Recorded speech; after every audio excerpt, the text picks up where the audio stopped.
Hello, this is Victoria Reynoldson, Communication and Culture Coach, and welcome to today's Wednesday Words, where I'll be talking about communication flow and how to make it work for you and your team to have better, more productive meetings that build your relationships. So, why is this a key topic? Well, is it something you've ever stopped to ask yourself? Is everyone communicating at the same level? Does everybody have the same understanding of what's happened in the meeting? Is everybody picking up some of the nuances and subtleties of what is being said and perhaps what is not being said, and really getting what needs to happen next after the meeting? I'm sure you've had this experience before where you sat through a meeting, you thought you knew what the agreed actions were and the outcomes, only to find that actually people had different interpretations. And that can be about how people understand what's going on within the meeting. It can also be about who's communicating and who's kind of leading the conversations. And it also can be about how people are participating, or perhaps more importantly, not participating in the meeting. And that can be for a number of different reasons. I think it's really important that we explore, why is this happening? Why is the communication not flowing, to get us to those really productive meetings? And I think it comes and starts with empathy. Clearly, we need to explore, people's perspectives. How are they experiencing the room or the virtual room? And how are they finding it when they're actually within the meeting environment? What's working for them? And perhaps what's also really importantly, not working for them. I also believe that there are some really key factors that we can think about and plan for when we want to have a really great meeting. And of course, this is really important if we don't want to waste time in meetings and find ourselves frustrated by having to repeat communication, repeat messages to make sure that everybody is clear. So today in Wednesday Words, I'll be sharing some of those key factors that I think are important to bear in mind and plan for great communication flow in meetings. So let's start with the first point. I think it's really important that everybody is aware of their language. And by this, I mean that if you are in a multilingual and multicultural team, there'll be people there who are clearly all using English as their common international language. However, even though people may appear to be very fluent and operating at a very high level, there'll be different levels of confidence in communication. So it really helps in international teams to make sure that everybody is speaking slowly and clearly, particularly in virtual spaces, in virtual meetings. This way, messages don't get lost and people don't start to lose the thread of the conversation. Along with speaking slowly and pausing regularly to make sure people can digest the information, is also keeping your language simple.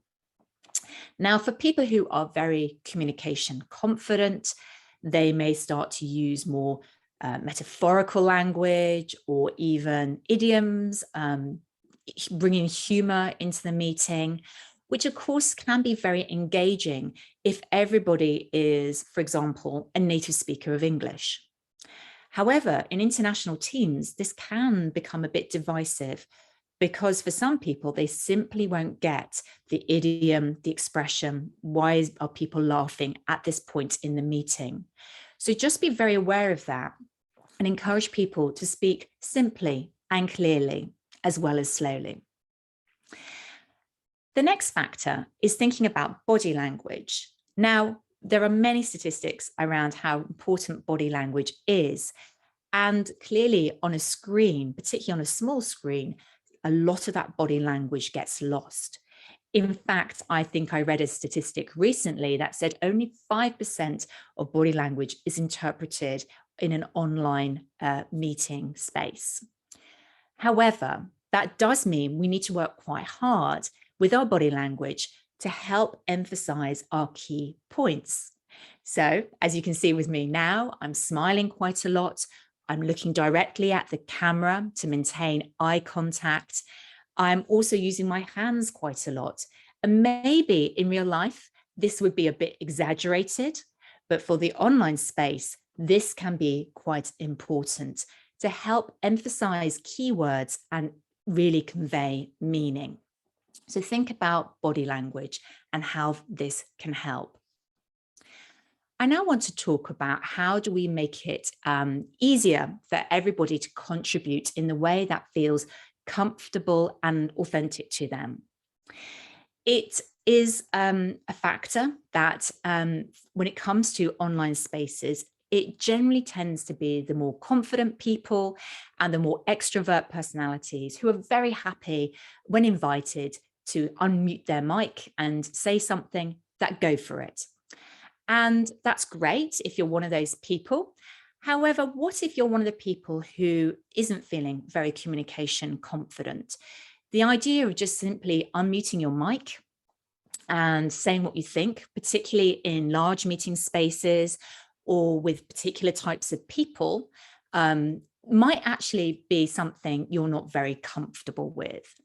So when somebody who is leading the meeting wants to make sure there's participation across the whole group, I really do encourage the person who's leading that meeting to think about different ways for people to contribute. Clearly, there are lots of tools available, from very simple ones like write what you think in the chat, or let's break out into some rooms, smaller rooms, so that people are more comfortable to speak.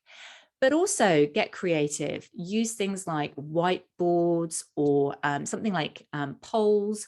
And there are tools, clearly, many tools that have developed in the last few years, like Mentimeter, where people can contribute anonymously and create word clouds and various other interactive tools.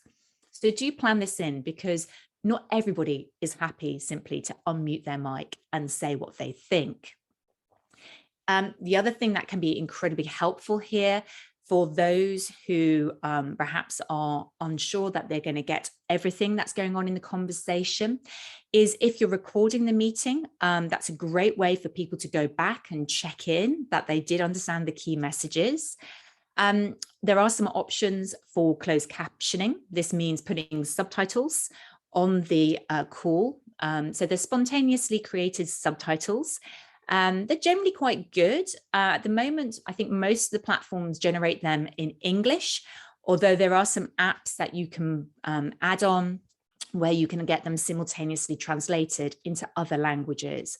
And that's a fantastic way, again, to make sure communication is clear, everybody's getting the same message.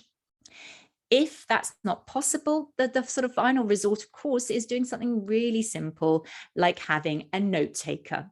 Now, that may sound a bit old school, but actually there is something really important about allocating a note taker before a meeting and making sure that person captures key outcomes, agreed actions, and next steps.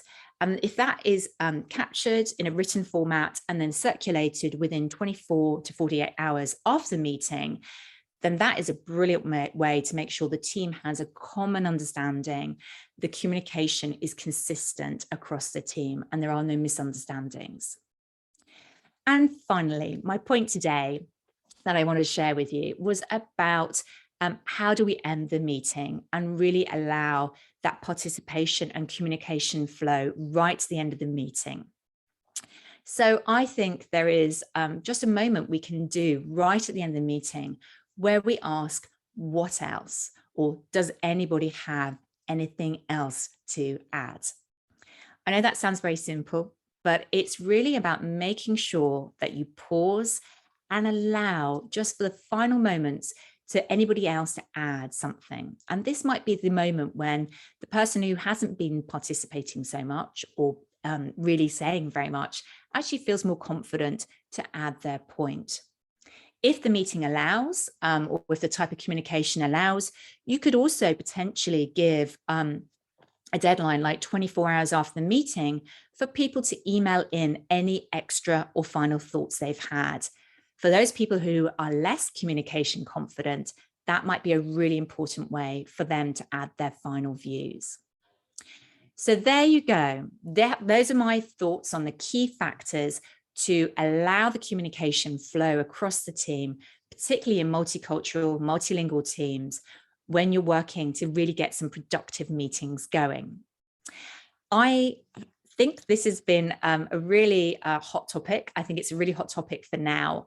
And I would love to know what you think as well. So please do give me your feedback on today's topic and on Wednesday Words more generally. I'd love to know what you think about this series of topics that I'm sharing with you.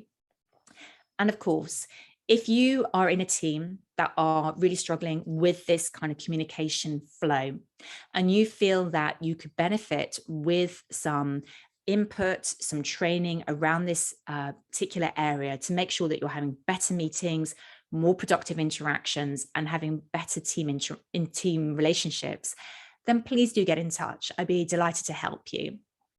Thank you so much. I'm Victoria Reynoldson, communication and culture coach, and I look forward to seeing you next time on Wednesday Words.